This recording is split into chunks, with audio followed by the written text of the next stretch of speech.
ang main purpose of church is what? Mission work. Kaya napakalaga yung vision ninyo sa gawain ng Panginoon, hindi yan dapat namamatay. Kung meron ka talagang goal, ay kahit pag-ibig pa yan, kahit pa yan, hindi ka pwedeng istorbohin. Kasi meron tayong nilimit eh.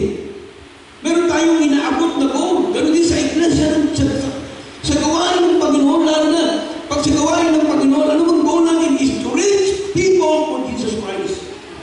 Keeping your vision alive. The Apostle Paul is a good example of this, mga din. In many cases, he simply stepped out in faith to pursue his calling. Kaya nga, sabi niya Apostle Paul, kahit na pa man yan, talagang tumitingin siya doon sa pinakamalaking goal niya. Katuloy ba tayo dito sa church? Sa paglipas ng panahon kasi, pwede kayong mabago. Kasi nga, nawala na yung overall vision niyo. Now, ano ba overall vision ng church? Di ba, dumami ang kaluluwa? So, ano gagawin mo bilang anak ng Diyos?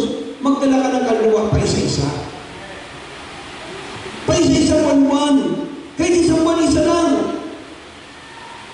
Kung bawat isa, ang tinatawag na corporate vision natin, mapalawak ang church, kita mo, magiging